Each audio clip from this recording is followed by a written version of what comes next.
Many call this the second greatest show in the history of the world, and they might be right. I think we're to the point now where they might be right.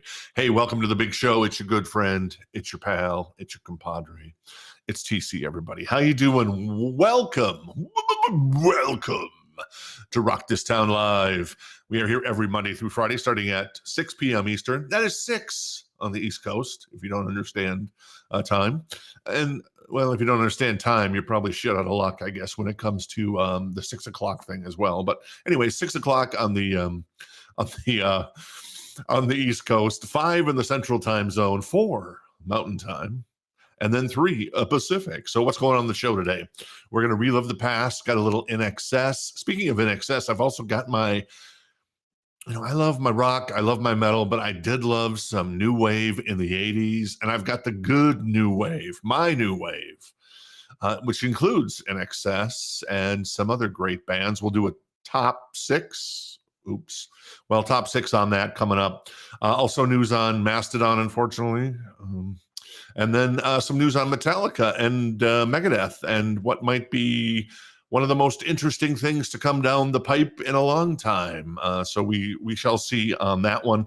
And then I've also got a battle royale, a throwdown, if you will, between FireHouse's first record and, wait for it, Alice in Chains' first record, both released 35 years ago today. So we'll decide which record is better, FireHouse's debut or Alice in Chains' first full-length record. So that's what's coming up on the show today. As mentioned, I always love reliving the past, and here's something from the INXS Kick Tour. Never got a chance to see INXS live. Now, Jen and I, maybe 6-7 years ago, did go to a local theater, and they re-released Live at Wembley. So Live Baby Live, or is it Live Baby Live, or is it Live Baby Live? Whatever. It's one of them. They released that into theaters, and it was a tremendous show to watch. And Jen thought, Jen's thinking, as we're going, she's telling me, I don't know if he really likes INXS that much. And I'm like, what? We've been married by this time 16, 17 years. I love INXS. Super into INXS back in the day. They were one of my big 3 when it came to new wave bands. So, yeah, I was excited to see that, and that was from Wembley in, I think, 91, but this is obviously the Kick World Tour. Did you see INXS ever? Obviously, Michael Hutchins is unfortunately no more. So INXS is basically defunct. I know they did that. What was that one show on CBS with Brooke Shields as the host, or Brooke Murphy, or somebody like that? They found a new singer, J.D. Roth. I don't remember his name. And then obviously, as you figure, it probably didn't work out. It was called Rockstar INXS. Jen and I watched that back in the day because, hey, INXS fans. So, but there you go. But anyways, the world tour was INXS. This was at Reunion Arena in Dallas. Very nice. Home of the Dallas Mavericks back in the days of Adrian Dantley, maybe, I'm thinking. I don't know any other Dallas Mavericks from the 80s. I think that might be it. So anyways, but Public Image Limited actually opened up. So there you go. Very cool. So that is reliving the past. I'm going to see if anybody's hanging out with me yet, because this is, after all, the second greatest show in the history of the world. 9 out of 10 dentists were surveyed, and it came back that way. So what can you say? So appreciate you hanging out. Let me see if anybody's hanging out with us today. We got Beat After Beat. All right, Beat After Beat. Herver's hanging out again, and Jen's hanging out again. So very, very nice. So we'll get to more of the chat here in just 2 shakes of a lamb's tail. Starting off with some sad news. Former Mastodon guitarist Brent Hines killed in a motorcycle crash in Atlanta. I think it was Atlanta. Was it yesterday? It was yesterday. So not good. Now, well, nothing is ever ironic when it comes to death, but earlier this year in March, Mastodon revealed that the band and Hines had mutually decided to part ways after 25 years. So Brent had been there all that time. So I got to be honest with you. I've never really listened to Mastodon. They're a cool band. I love the cool album covers. I know they would sell when we had the record store. We would always sell, Live Leviathan, Crack the Sky, stuff like that would always sell, but never really listened to them. I know I should bust it out and listen to it. Oh, by the way, Herver, since you're hanging out with me today, gotta say, I was listening to a little bit of These Days by Bon Jovi earlier today. It's pretty good. It's not Slippery or 7,800 Degrees good in my mind, because I like that rawness, but it's a mature good. So I'm like, okay, I can see it. I would still probably not listen to it. All due respect, but I'm like, yeah, okay, these songs are good. So there you go. But yeah, so thoughts and prayers and good vibes out to the Mastodon family. That is a terrible tragedy anytime that happens. So yeah, not much else to say on that topic. So here's a little ditty about Jack and Diane. Actually, it turns out it's about Lars and Dave. So back in 2015 or 2016, 2017, somewhere around that time, Metallica was going to re-release No Life Til Leather. Now, that was the cassette they did back in the day to kind of get their demo tape, or basically it was kind of a demo tape to get a deal with Megaforce Records, and then they would eventually release, Kill 'Em All as their first record, originally titled Metal Up Your Ass. But the record company was like, and getting distribution for a record called Metal Up Your Ass might have been a little difficult. Anyways, No Life Til Leather was released. If you can find one of these original cassettes that Metallica distributed, pretty much that is one of the holy grails of Metallica stuff. They did a reissue on Record Store Day maybe 10 years ago of the cassette, and I'll show you what that looks like in a second. And we actually had one of those wander into the store, and one of our local favorites, Tom, picked that up. So I think it was Tom that picked it up. So, but it's never been issued on vinyl. So apparently there was going to be a deluxe 27 song reissue, no doubt on vinyl as well, because vinyl is cool.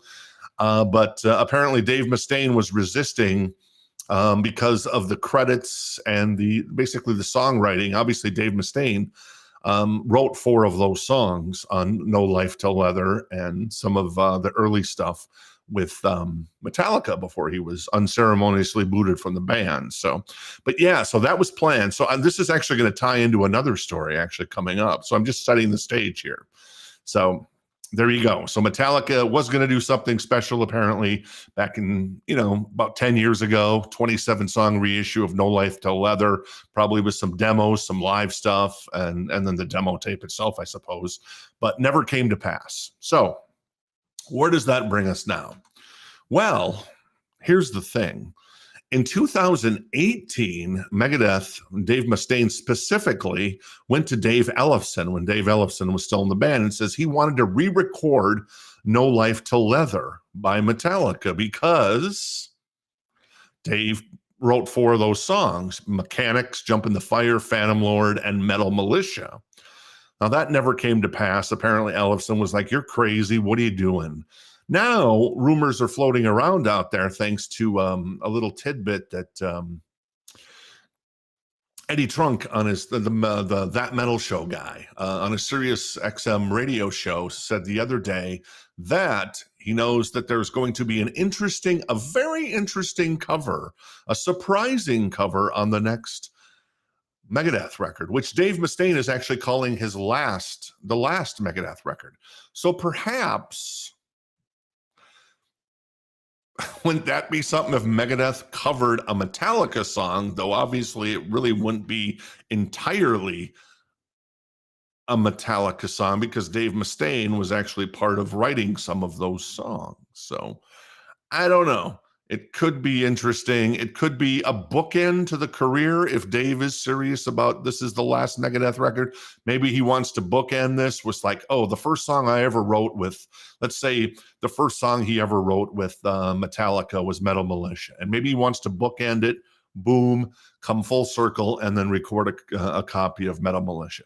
Of course, it could be a copy. It could be a cover of an Oasis song. We shall see. But it would be kind of fun. So there you go. And obviously, I think there was some good blood. There was some bad blood for a long time between Mustaine, Lars, and James. And then it kind of became good blood when they did those big 4 shows in Europe, 10 years ago? Maybe it was longer than that, 10, 12 years ago. And now it seems that things have kind of gone sketchy again. So anyways, something to consider. I think it would be a hoot. I would love to see Metallica reissue on vinyl, No Life Til Leather. That would be fun to hear those early demos. So, yeah. Anyways, there you go. That's the Metallica. That is the Megadeth story that's going on. Hey, a reminder: if you got a cool collection of Metallica stuff or Megadeth stuff, shoot me an email, and you can join the show. Show off your grail. So this is I got some new flashcards. I'm going to call them flashcards. Some new screens, because Jen was saying your screens are terrible. She was like, my God, you have no talent when it comes to designing. I'm like, Jenny, please be nice to the boy. I'm not feeling so well. And she's like, okay, I'm going to be real nice. I'm going to make you some mac and cheese tonight. But good God, do something about those terrible screens. So I went through. Jerry the Giraffe was executed this morning. It wasn't pleasant. And it's a long ways around. Just saying. Jerry the Parrot was once again found dead in his cage. I don't know what happened overnight. And then Jerry the dog just kind of disappeared. I'm guessing he ran away. I want to believe he ran away, but they're all gone. So anyways, I digress. I don't know. I'm just having a ball. I'm just having a good time all of the time. Everybody, come on now, rock and roll my pants. All right, cool. Gregory hanging out with us as well. Good to see Gregory. Santiago. Yes. It's always a good day when I see Santiago hanging out in the chat, because Santiago is wonderful. Wunderbar. Jared hanging out in the chat as well. Jared, I have a video of you and Kim. I took a picture of you and Kim buying one of the records that you bought. And then I took it and ran it through Grok AI video. And it turned out funny. I posted it as a story a couple of weeks ago. I don't know if you saw it, but I need to post a bunch of those videos, because I've got ones of Audrey and Amanda and Casey and Jen. They're all kind of funny. So there you go. Jerry was taken to the farm where he can run and play. Yes, there you go. Very nice. A tiger, a lion and a tiger next, right? As my niece would say about... what was it? A liger? A liger, exactly. James hanging out with us as well. Hey, James. So I want to get to my best new. Oh, there you go. Jared saw it. Very nice.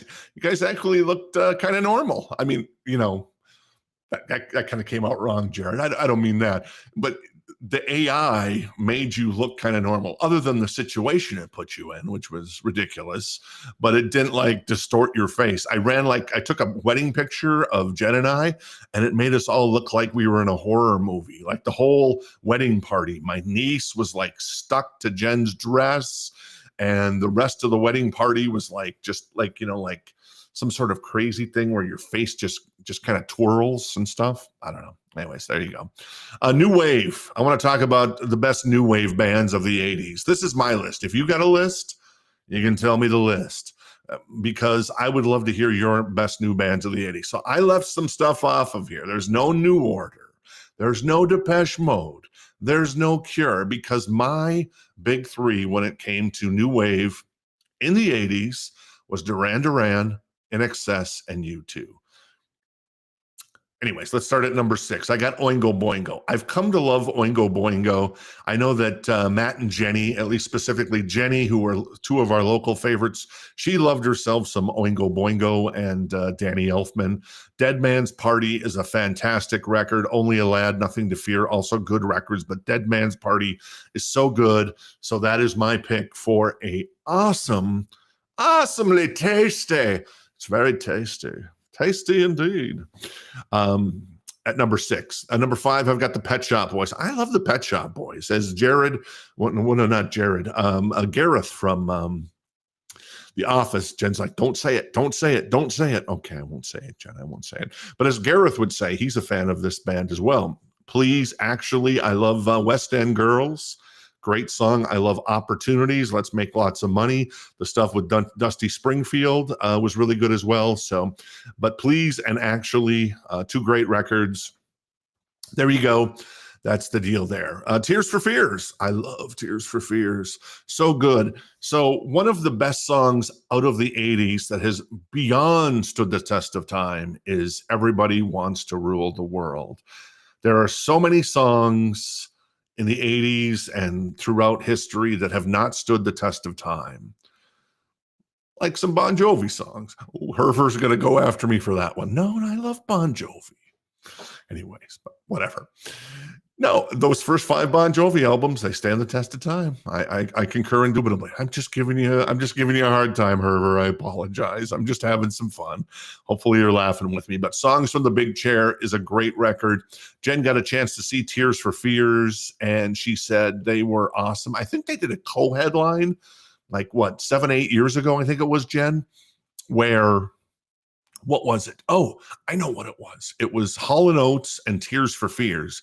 And Jen said, all due respect to Hall & Oates, the biggest duo of all time, one could argue, at least from the 80s, that Tears for Fears blew them off the stage, baby. But great band. The Hurting. You remember that video with, what's the guy's name? The little boy. And he's sitting there with his younger brother, and he sticks his finger in his younger brother's mouth, and the younger brother bites it, and he's like, "Oh, Charlie bit me, and it's still hurting." Anyways, there you go. Number 3, U2. I love U2. Joshua Tree, great record. I love Rattle and Hum. One of my favorite live records of all time. I don't know if you have a favorite live record, but that's another topic for another day potentially. But yeah, so good. INXS, I could have put them number 1, but in the end, I love Duran Duran maybe a little bit more. So INXS to me is the number 2 new wave band of all time. Kick is a fantastic record. Listen Like Thieves, Shabu Shaba, beautiful stuff. Even the follow-up record, which was, I think, X, which came out in 90, I think that was a great record as well. So there you go. Coming up on tomorrow, by the way, I'm going to do my best Sunset Strip bands. I'm talking like LA Guns, bands like that came off the Sunset Strip in the 80s. So there you go. And then number 1 for me is Duran Duran. I love Duran Duran. Johnny Taylor, rocking the bass, man, underrated bass player. You got Simon LeBon on lead vocals, the Taylors in there as well, and then Nick Rhodes. Duran Duran self-titled. Now, you could probably get away with, actually, if you wanted to include the 90s version of the Duran Duran self-titled, which is commonly referred to as the wedding album.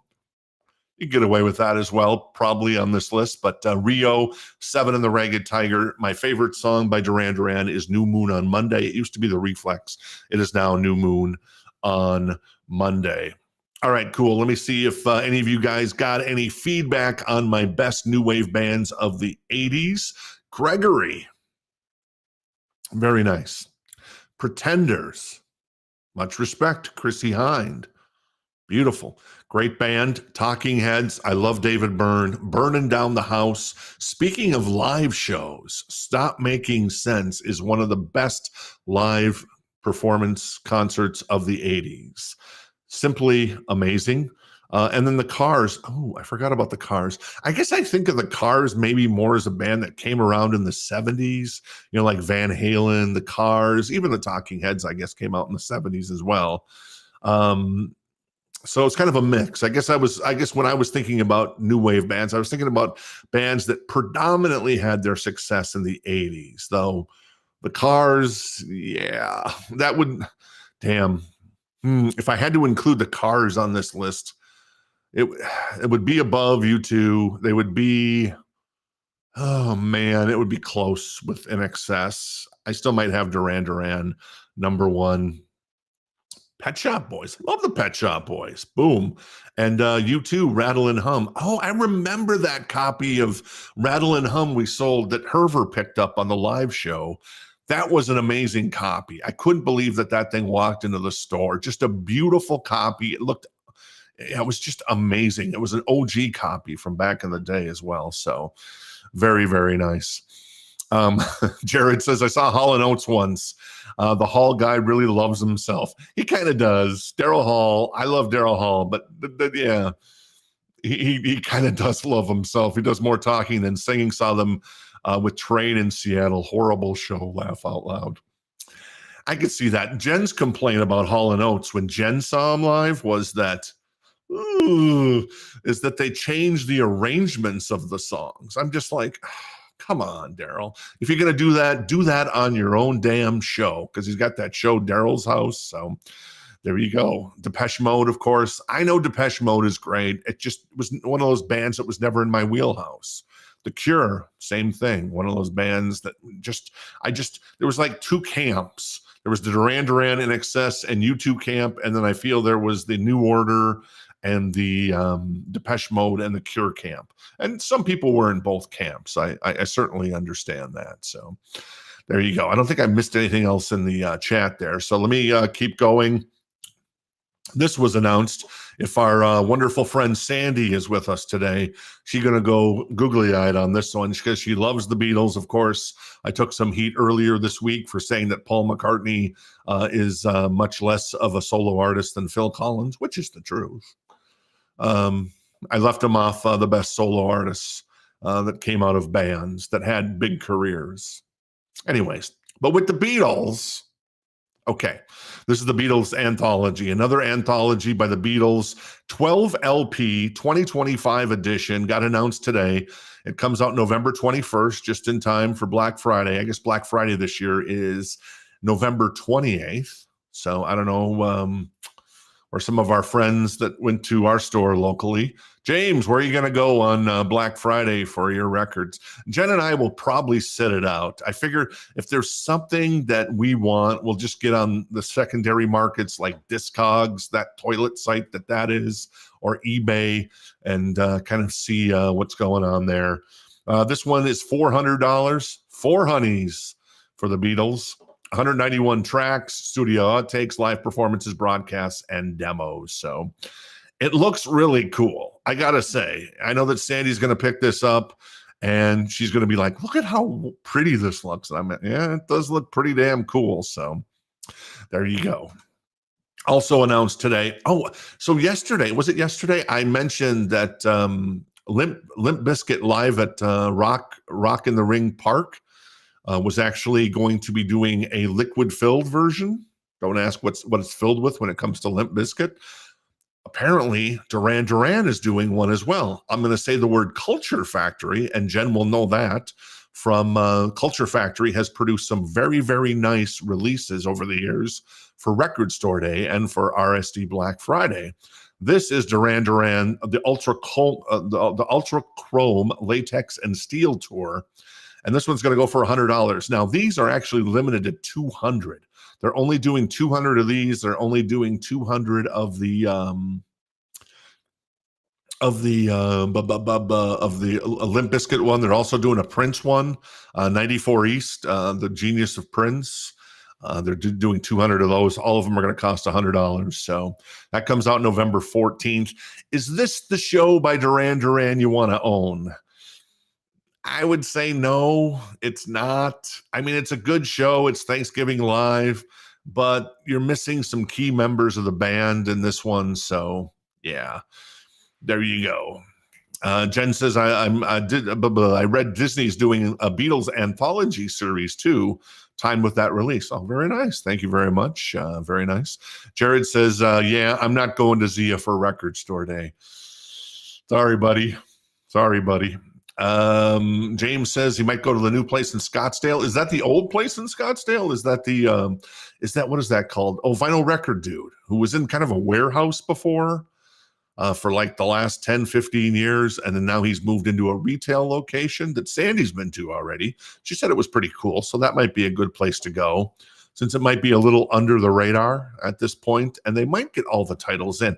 It's so hard when it comes to the titles, because unless it's Zia that orders everything, and we tried to, we obviously, when we did the record store, we would send out surveys of what people wanted.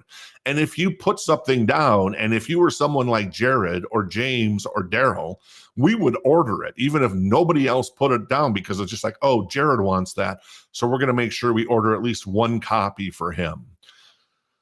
And then hopefully he gets it. Most of the time, that would be the case. But with a lot of these other stores, As I know a lot of these other store owners, they don't know shit from Shinola when it comes to like pop music and some stuff. Like some people have that, oh, I'm in that 60s era. I know 60s music, or I know 90s post-punk stuff.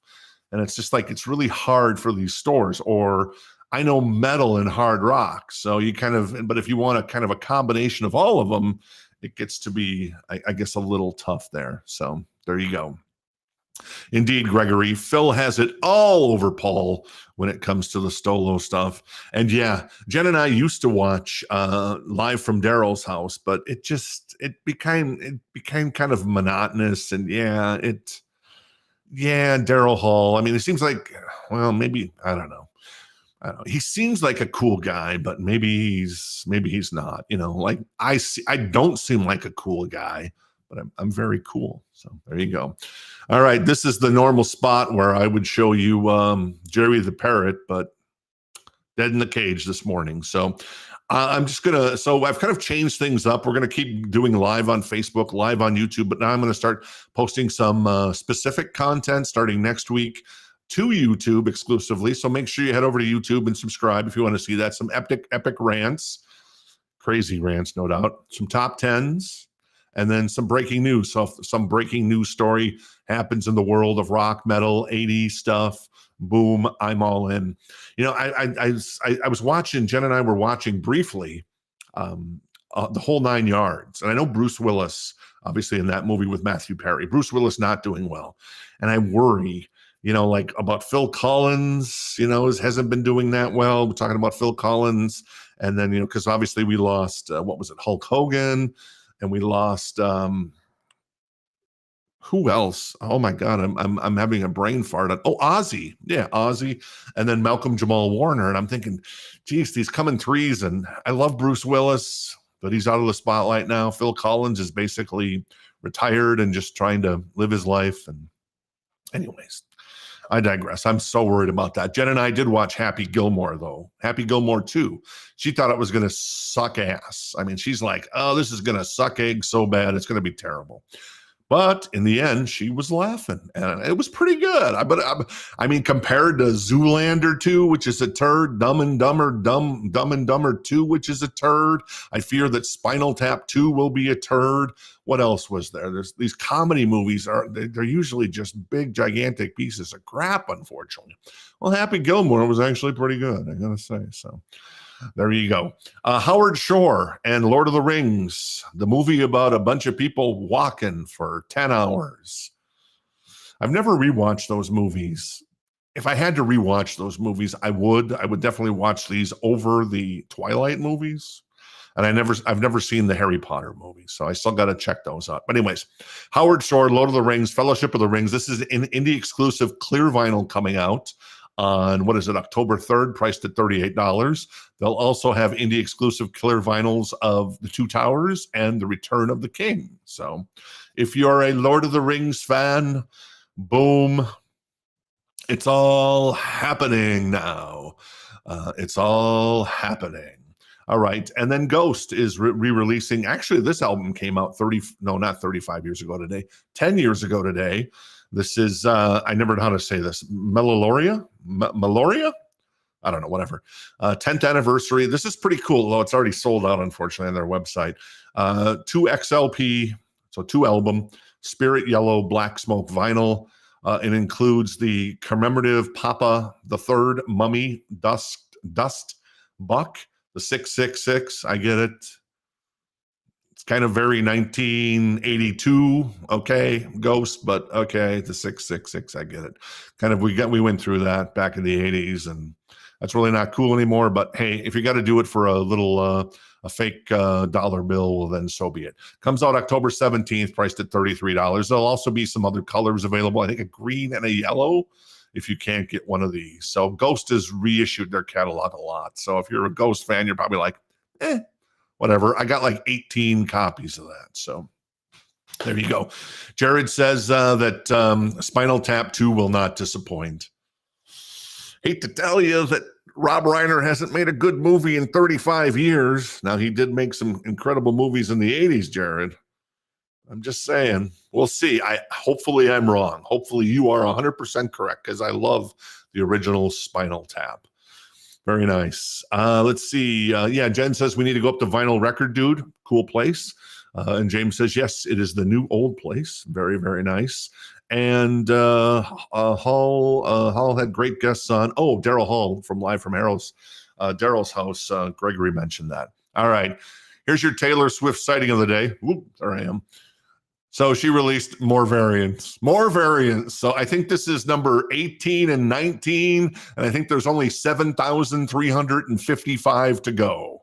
It is the variant it's music by Variant by Death by Taylor Swift. Different covers, different designs on the record. So if you're a Taylor Swift fan, good luck to you. Now she says these are one and done pressings. We'll see. They're sold out. Of course, last time they came back around just before release. Oh, we've magically found another 100,000 copies of each variant. Here they are on our website again. So we'll see if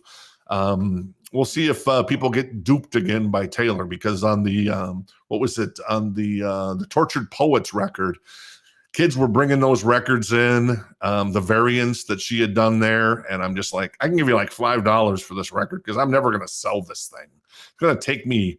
I'm gonna put it out for like $14, and it's going to sell in 6 months if I'm lucky. So there you go. So watch out, Taylor fans, but they do look kind of cool. For what it's worth, these variants are actually kind of cool. All right, so here's two records that came out on the same day in 1990 on August 21st. It was a Tuesday. That's when records used to come out. FireHouse versus Alice in Chains Facelift. Got to see which one you prefer. I know Jared will probably going to say Alice in Chains, but maybe everybody else is going to say FireHouse. Though Herver could say Alice in Chains too, I suppose. But the FireHouse debut, the singles included Don't Treat Me Bad, Love of a Lifetime, All She Wrote, love that song, and Shake and Tumble. You know, that was actually one of the best-selling records because it was reissued last year. One of our top 10 selling records in the store last year for new vinyl. Now, ironically, the Alice in Chains record, which was, what record was that got reissued last year? Oh, Jar of Flies. That was actually a top 10 seller as well. In fact, it was it ranked higher than FireHouse. I think Alice in Chains was like number 5 for the year in the store, and FireHouse was like number 9. So there you go. Anyways, Alice in Chains Facelift, that came out the same day, of course. So both records sold 2 million copies because obviously we were kind of about to go through a change. That Seattle sound was going to take over a little bit with Nirvana hitting it big. Notable singles here, We Die Young, which was on the EP that came out, I guess, before that. Man in the Box. When I first heard Man in the Box, I'm like, man, this is killer. Then I saw the video, and I'm like, now I'm frightened to death. I'll never sleep again. So Sea of Sorrow, Bleed the Freak. So there you go. 2 epic records in my mind. Some people would be like, FireHouse, what are you talking about? No, that's a great record. Jen would stand up for FireHouse. I know she will. But anyways, do you have a preference? Which one would you rather have in your collection? FireHouse or Alice in Chains Facelift? Monica's hanging out with us. All right, Monica. What's the Monica? That's the Adam Sandler song. Reminds me of Monica, and so it must be Hanukkah. And I'm not sure what I'm saying anyways there. So there you go. Monica is saying very nicely, Alice in Chains. So we got to vote for Alice in Chains. I'm going to go FireHouse myself because Jen would look at me cross-eyed if I didn't pick FireHouse. And they're a good band. I always get FireHouse and Trickster confused a little bit as they came out around the same time. Similar vibe. Obviously, Lane Staley no longer with us, the lead singer of Alice in Chains. Though Jerry Cantrell still in the band, and Jerry's freaking amazing. I love Jerry Cantrell. Mike Inez, of course, still in the band. And then FireHouse. They lost CJ Snare last year, the lead singer. So both bands currently without their lead singers. So there you go. Jared says, this is a joke, right? No, it's not a joke. He's going Alice in Chains. I know. Seattle guys, they think they're don't smell, but there's a lot of stink up there in Seattle there, buddy. I don't know. I'm just kidding. I love Alice in Chains, though, too, but I'm going FireHouse. Jen going FireHouse. Jared, Alice in Chains is mentioned. James says FireHouse back in the day, but now Alice in Chains. So I guess what James is saying, that if you talk about records that stood the test of time, then Alice in Chains Facelift has definitely stood the test of time, at least in James's opinion. That's a record I've never really kind of gotten into. I've gotten into Dirt, but I've never really listened to Facelift that much, other than, Man in the Box was kind of obviously the big song there. So there you go. Gregory says that's a great FireHouse record. He has it on cassette. Very nice. That is very sexy. And let's see. James says he has both. Do you have original pressings of both, James? James, I'm guessing you have the reissue of the FireHouse. And James is a hell of a collector. I'm going to say you have a reissue and the original Facelift on vinyl. So we'll see. We'll see. There you go. Richard, going with FireHouse. Good to see you, Richard. Thanks for hanging out. Trickster indeed was a great band. I have a gold record dedicated to J. David Holmes. It's the gold record of the Tricksters' first record that came out in 1990. It's behind me. I got to do something about the background here. It's hideous. I've got to get it lit. We got to get rid of that damn door. We're going to move things around. I've got the Rush, the great stuff from Rush. I got a framed Asia poster because that's how sexy I am, that I got a framed Asia poster we got to get hung up. Got the Trickster gold record, baby. It's all good. All good up in the hood. So there you go. It's kind of a split decision in my mind, FireHouse and Alice in Chains. I would go FireHouse, but I understand Alice in Chains is a fantastic band. Yes, I did steal that from Jen. So there you go. And finally, Jerry the dog is once again has disappeared. I'd assume he'll never be found. So here you go. Share the show. If you're digging the show, you want to share it on Facebook or YouTube or however you want to share stuff with family and friends, I'd appreciate it. And then, of course, smash the like button because that means a lot, man. It just, wait, that looks pornographic. So anyways, but you get the idea. Smash the smashy, hands-on thrashy. All right, let's get to some concert announcements. Tears for Fears, speaking of Tears for Fears, boom, they're playing the Fontainebleau in Las Vegas, the hotel that was empty for like 10 years, even though it was halfway built, and now it's been finished. Apparently, it's pretty freaking awesome. I think it's pretty near Circus. Not a very good company there, I suppose, but it's also pretty near the Wynn and the Encore. So that's definitely some good company there. September 24th through the 27th, and then October 22nd through the 25th. These guys are so good live. If you get a chance to see them, they are very good live, as Jared would tell you. Hall & Oates, not so good live. And though apparently Hall & Oates have kissed and made up, so to speak, not literally, of course, but apparently the lawsuit between Daryl Hall and John Oates is now over. I'm going to tell my stupid joke. What's the second greatest band of all time? Garfunkel, Oates, and Messina. Sorry. All right. What else? Some 80s stuff, a little bit. Guitar Heroes, Richie Kotzen, John 5, going on tour. There are a bunch of dates. I see a Phoenix date in there, so very nice. What else? We got Yes going out on tour. I don't know who's in Yes anymore. Obviously, Chris Squire is no longer with us. John Anderson, is he in Yes? I mean, I hope he's in Yes, but don't know. So they're doing a bunch of dates. That is the smallest dates I've ever seen. They should, people, I get the font is weird. Oh, so here we go. Howe, Downs, Davison, Sherwood, and Shellen. So no, unfortunately, no John Anderson in the band. So that's not good. The Fragile Tour 2025. So they keep on going. Not too shabby. There you go. I was right that James has an OG Alice in Chains. Very, very nice. Greg says he found a German OG Trickster with the comic book at a local record show. Had to buy it. How much you pay for that, can I ask? Because Jen has an OG Trickster, and she has the comic book in pristine condition. So, yeah, that's a hell of a find there, buddy boy. There you go. Oh yeah, we got to put the gong up too, because we've got to get it on. We got to bang a gong. Plus, we have the cowbells as well. More cowbell, baby. More cowbell. Very nice, Richard. Appreciate that. And then Blue October. I don't know if anybody's into Blue October. I kind of love the name of the tour. It's like last year Limp Bizkit did the Limp Bizkit Still Sucks tour. I can appreciate a sense of humor, and this is the We Didn't Die tour. So, and that starts in Albuquerque. Let's see, is there a Phoenix date for me if I want one? Yes, there is. 2 dates in Phoenix. Apparently, Blue October is a record we should have stocked in the store, Jen, or at least their catalog, because they're playing 2 shows in Phoenix. So 2 shows. There you go. All right, cool. That's it. That's the show for today. Let's see. Let me check the chat one more time. Let's see. Jared says he's going to Gin Blossoms and Blues Traveler this month. Oh, Gin Blossoms. Great band. Jen loves Gin Blossoms.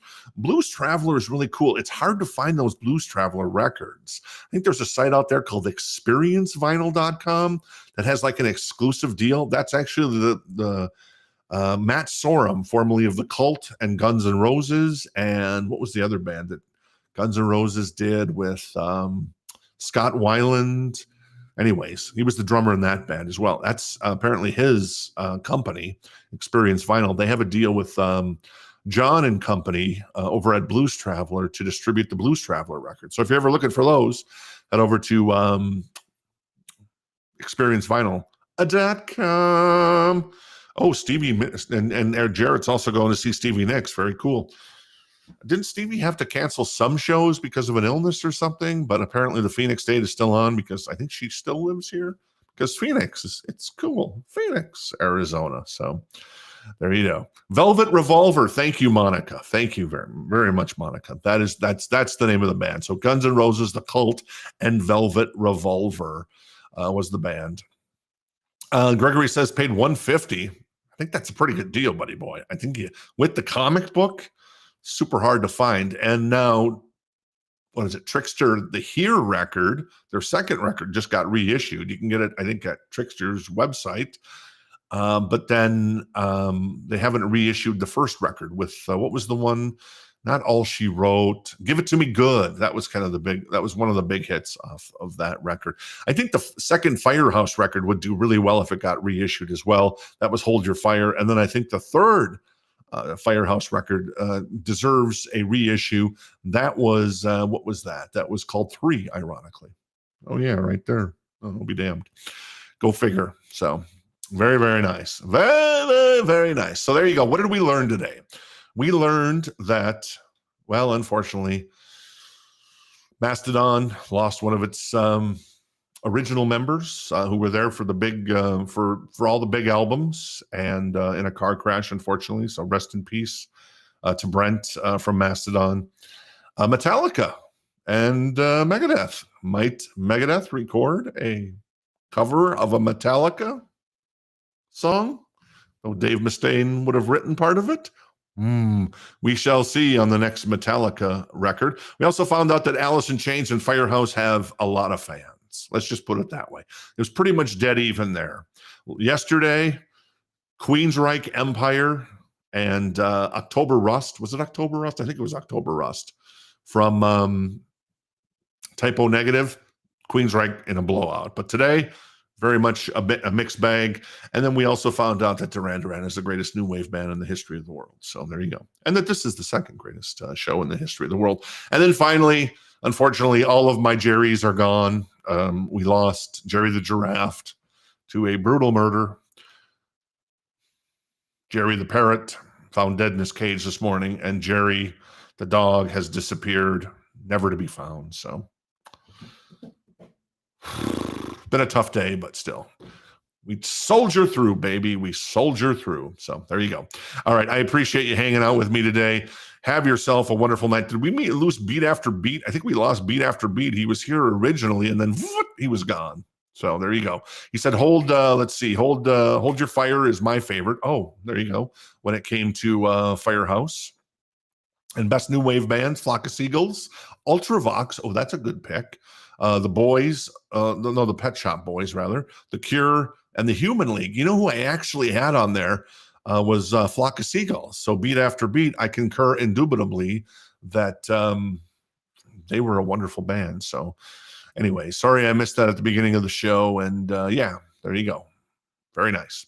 All right, cool. I am going to jump out of here for the day. I appreciate you hanging out. If you dig the show, smash the like button, tell a friend. Until then, I'll see